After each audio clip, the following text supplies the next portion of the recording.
एक दिन जब ऑफिस के सभी कर्मचारी ऑफिस पहुंचे, तो उन्हें दरवाजे पर एक पर्ची चिपकी हुई मिली। उस पर लिखा था, कल उस इंसान की मौत हो गई जो कंपनी में आपकी प्रगति में बाधक था। उसे श्रद्धांजलि देने के लिए सेमिनार हॉल में एक सभा आयोजित की गई है। ठीक 11 बजे श्रद्धांजलि सभा में सबका उपस्थित होना अपेक्षित है।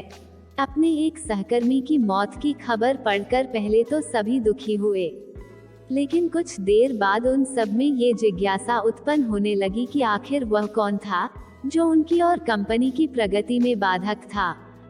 11 बजे सेमिनार हॉल में कर्मचारियों का आना प्रारंभ हो गया।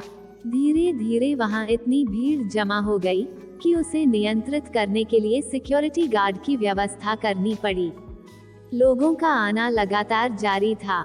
जैसे जैसे लोगों की भीड़ बढ़ती जा रही थी, सेमिनार हॉल में हलचल भी बढ़ती जा रही थी।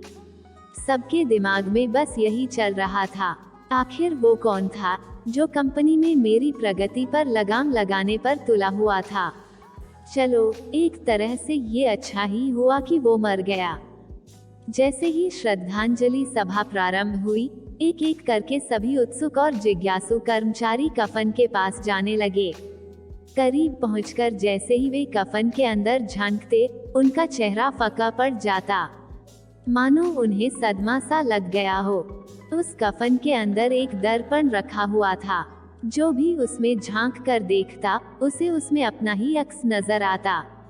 उस दर्पण पर एक पर्ची भी चिपकी हुई थी, जिस पर कुछ ऐसा लिखा था जो सबकी आत्मा को झकझोर रहा था। केवल एक ही इंसान आपकी प्रगति में बाधक है और वो आप खुद है। आप ही वो इंसान है जो अपने जीवन में क्रांति उत्पन्न कर सकते हैं। आप ही वो इंसान है जो अपनी खुशी, अपनी समझ और अपनी सफलता को प्रभावित कर सकते हैं। आप ही वो इंसान हैं जो अपनी खुद की मदद कर सकते हैं। आपका जीवन नहीं बदलता जब आपका बॉस बदल जाता है। आपका जीवन नहीं बदलता जब आपके दोस्त बदल जाते हैं। आपका जीवन नहीं बदलता जब आपके पार्टनर या साथी बदल जाते हैं। आपका जीवन तब बदलता है जब आप खुद बदल जाते हैं। जब आप अपने खुद के विश्वास की सीमा को लांघकर उसके पार जाते हैं, जब आप ये समझ जाते हैं कि आप और सिर्फ आप अपने जीवन के लिए जिम्मेदार हैं, तब आपका जीवन बदल जाता है।